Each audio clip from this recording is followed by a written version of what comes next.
जय श्री गणेश। नमस्कार। मैं आचार्य संजय द्विवेदी। मेरे समस्त प्रबुद्ध दर्शकों का मेरे चैनल पर हार्दिक स्वागत है। प्रिय दर्शकों, आज मैं नवग्रहों में सेनापति मंगल के राशि परिवर्तन प्रभाव को लेकर आपके सम्मुख उपस्थित हूँ। मंगल 7 जून को प्रातःकाल अपनी राशि का परिवर्तन करके सिंह राशि में प्रवेश करेंगे। सिंह राशि सूर्यदेव की राशि है, जो नवग्रहों में राजा हैं। मंगल और सूर्य का अतिमित्र का भाव है, जिसके कारण ये एक अत्यंत सकारात्मक परिणाम देने वाला परिवर्तन है। अनुकूल परिवर्तन जब होता है तो उसका प्रभाव समस्त राशि के जातकों को प्रभावित भी करता है तथा अच्छे लाभ प्रदान करता है। अब मंगल चूंकि ऊर्जा के स्रोत हैं, सामर्थ्य क्षमता के कारक मंगल हैं, पराक्रम के कारक मंगल हैं, रक्त के कारक मंगल हैं, भाई के कारक मंगल हैं, सैन्य क्षेत्र के कारक मंगल हैं, खेल जगत के कारक मंगल हैं। जितना भी ऊर्जा से संबंधित कार्य है वो समस्त कार्यक्षेत्र मंगल के कार्यकत्व में आता है। तो मंगल ऊर्जा का प्रवाह करते हैं। इसी प्रकार से इस सौरमंडल के सर्वाधिक बलवान ग्रह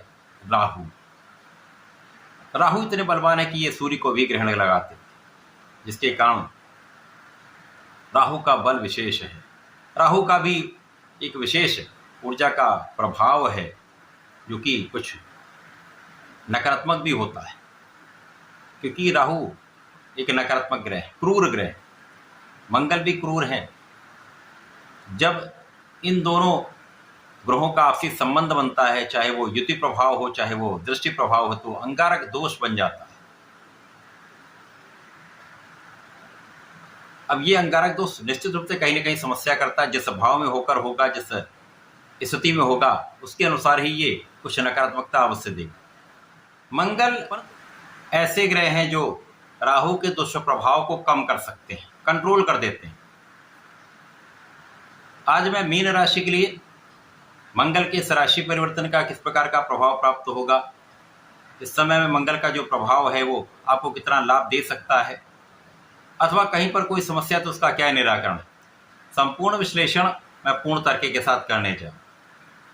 प्रिय दर्शकों, इस राशिफल को आप अपने लग्न तथा राशि दोनों के अनुसार देख सकते हैं। मीन राशि के लिए यदि हम अवलोकन करें तो मंगल आपके भाग्य के स्वामी हैं तथा आपके धन के स्वामी। धनेश भाग्येश का गोचर आपके षष्ठम भाव, जो कि त्रिक भाव है, रोग ऋण शत्रु का भाव है, वहां पर प्रारंभ होने जा रहा है।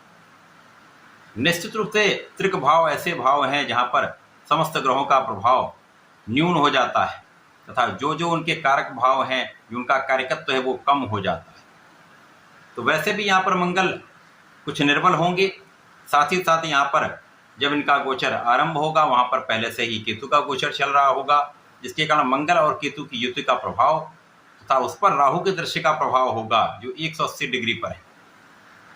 निश्चित रूप से मीन राशि के लिए कुछ समस्या का समय हो सकता है। यद्यपि यहाँ पर केतु को कुजवत कहा गया है, अर्थात ये मंगल के समान ही व्यवहार करते हैं। और मंगल के समान व्यवहार करने वाला ग्रह जब मंगल के साथ होगा तो मंगल के बल को बढ़ा देगा।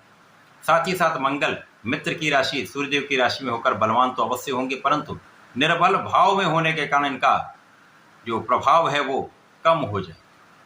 अत्यंत विशिष्ट भाव के स्वामी मंगल षष्ठम भाव में होकर समस्या ग्रस्त भी होंगे और समस्या ग्रस्त करेंगे भी।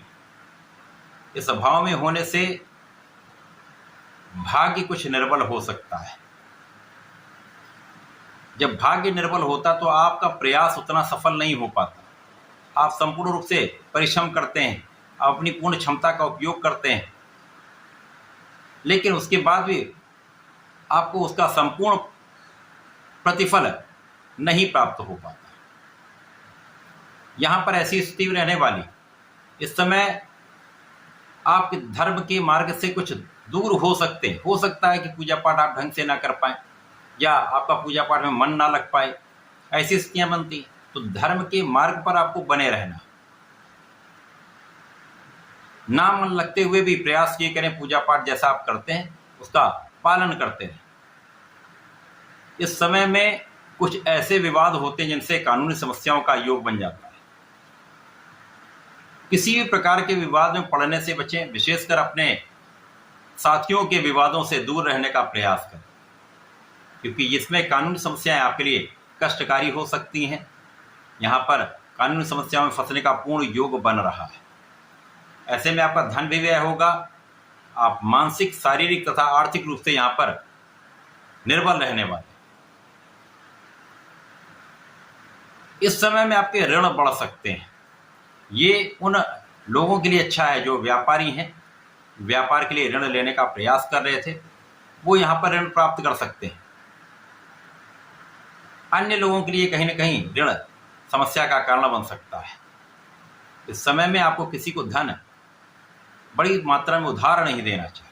यदि आप इस समय में उधार देते हैं तो उसकी वापसी की संभावना कम से कम होगी।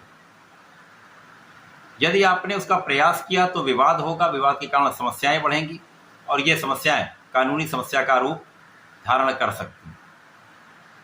इस समय में यात्राएं आपकी हो सकती हैं, यात्राओं से कुछ लाभ अवश्य प्राप्त होगा, परंतु अनावश्यक यात्राएं आपके लिए कष्ट का भी कारण बनेंगी, आपके व्यय का भी कारण बनेगी। इस समय आपके परिवार का सहयोग उतना आपको नहीं मिल पाता है जितना आप एक्सपेक्ट करते हैं। इस समय आपके जल्दीबाजी के कारण, आपके क्रोध के कारण कुछ कार्य बनने से रह जाते हैं अथवा कुछ काम बिगड़ भी सकते हैं। इसी प्रकार से परिवार के मध्य में विशेष रूप से अपने वाणी पर नियंत्रण रखें, सोच विचार कर बोलें। परिवार का सहयोग लेने के लिए आप प्रयास करें।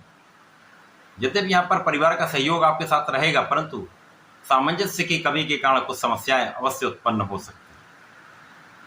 मंगल का जो प्रभाव है आपको ऊर्जा तो देगा, परंतु राहु का भी प्रभाव है, तो इस समय अपनी ऊर्जा को सही दिशा में आपको लगाना चाहिए। मन के डिविएशन से आपको बचना चाहिए। यदि सही दिशा में आप प्रयास करेंगे तो आपके काम बनेंगे। यद्यपि इस समय में काम बनने में कुछ समय लग सकता है, परंतु यदि आप सही दिशा में प्रयास करते रहेंगे तो आपका काम बनेगा अवश्य। तो मंगल का ये परिवर्तन मीन राशि के जातकों के लिए बहुत अच्छा नहीं है। इस समय में आपको बहुत सतर्क, बहुत सावधान तथा बहुत नियंत्रित रहना चाहिए। इस पूरे समय में आपको नियमित रूप से भगवान शंकर मोचन की शरण में रहकर हनुमान चालीसा और हनुमानाष्टक नित्य करना चाहिए। मंगलवार को संकल्प लेकर यदि सुंदरकांड का पाठ करते हैं तो समस्त समस्याओं, समस्त विवादों से, कष्टों से आप बचेंगे।